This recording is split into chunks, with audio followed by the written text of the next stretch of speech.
It's Lucas back with the live wire. This time I've got Scene Queen herself, Miss Hannah. How are you? I'm really well, thank you. Hey, so I actually became a fan of you, weirdly enough, through wrestling. I don't know if you know anything about this specifically. There's a guy on YouTube from a channel called Wrestle Talk. Mm-hmm. He's a massive fan of yours. Really? Yeah. So his name's Luke Owen. Okay. And he literally just plugs your music all the time and has for about 4 years. That's crazy. So that's how I found about you initially, and then obviously you went viral with all the songs and stuff. Yeah. And I was just like, oh, I feel like I've got on the bandwagon early through wrestling of all things. See, I thought it would maybe be from like Tiffany Stratton using my song Pink Bubblegum for one of her promos that she did. Which like honestly, I forgot about that. I gotta do more with Tiffany Stratton. She's like bimbo core personified. Hell yeah, hell yeah. Good Things obviously is your second time back to Australia. Mm-hmm. First time as part of a festival. How's the experience been versus a headline show versus doing the festival?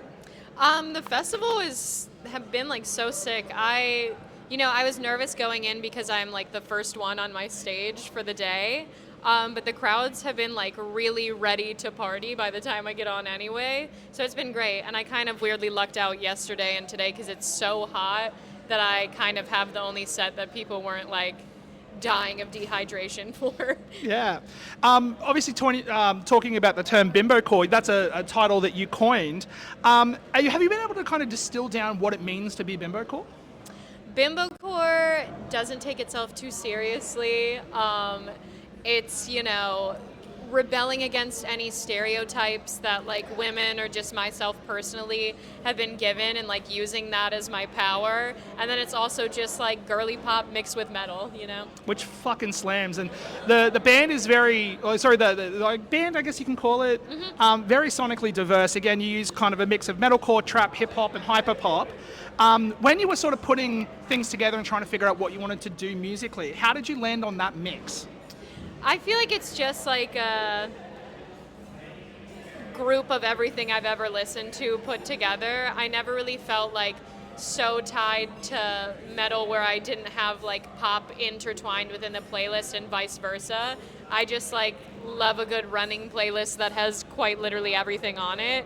So I just like didn't want to tie myself to either. I love the like drama and like production value of pop stuff, like with the dancers and the costuming and like big music videos and that sort of thing. But then I also love the rage of metal and rock music, so I just wanted a little bit of both.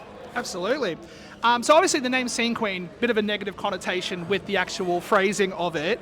Has there been power in taking the phrase back and making it something that's positive? Well, so I originally did Scene Queen as like a little nod to stuff that I was into. Like I was, in that sort of like millionaires and crunkcore like era of MySpacey music that I love.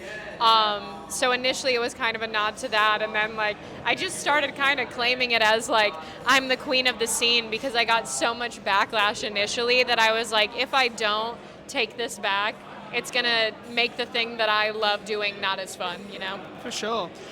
Something I love too about you using your platform is obviously raising concerns you have about the scene and making it a positive place for everyone. Obviously, that is super important, but I'd love to hear your take on that and kind of explain like the impact that you want to see in terms of that positivity. I feel like growing up, the scene just wasn't a safe place for women, and it wasn't really a safe place for queer people. I am like, a daughter to the women that I looked up to in the scene. Like, I am so thankful for bands like Paris that, were like dominating as women, but also like open and out as queer, because like had I not had that as a teenager, I would have been like so nervous and felt lost. So I just try and like do what I do within the scene as like if I was 16, what else would I want?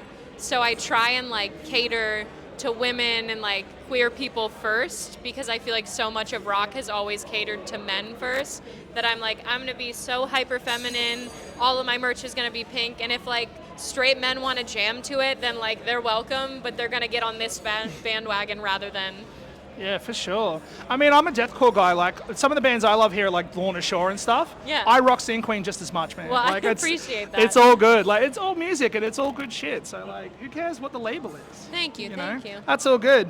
We're moving it back to music really quickly. I want to talk about the song 18 Plus.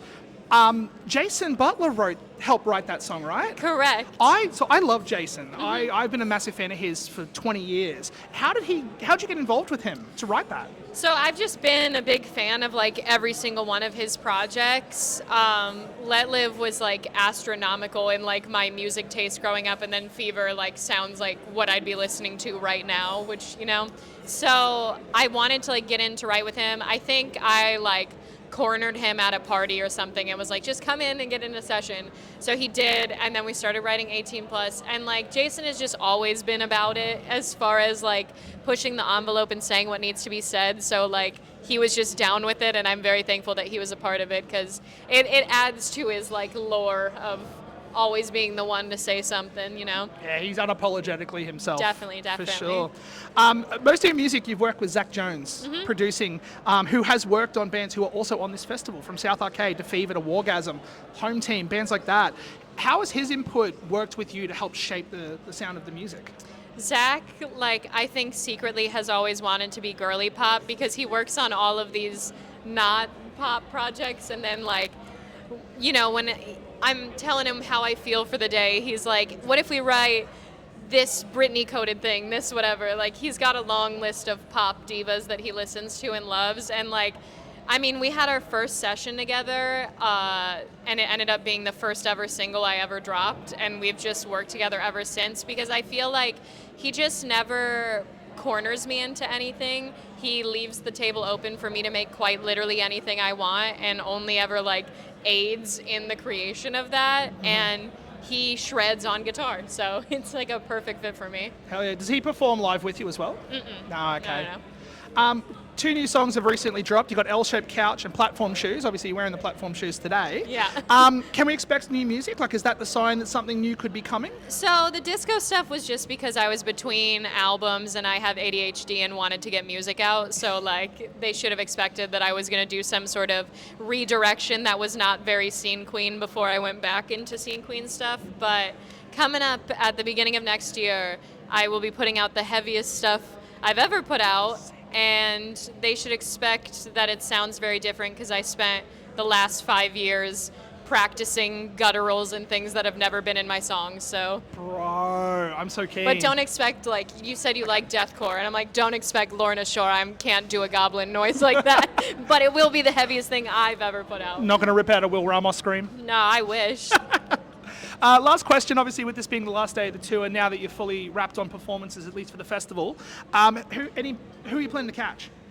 I have to go do a weird little crowd surfing thing for Stand Atlantic, but they're good friends of mine. We've done an entire tour together before too, so I've seen their set many times, but I'm like, it never gets old. I love them. Yeah, hell yeah. Awesome. Well, thanks for taking the time out. It's been really cool to have you here. Thanks and fingers crossed you come back soon. I know, obviously, you know, it's you very short time between tours from the last one, but yeah. fingers crossed you're back soon. I want to be back soon, so. Hell yeah.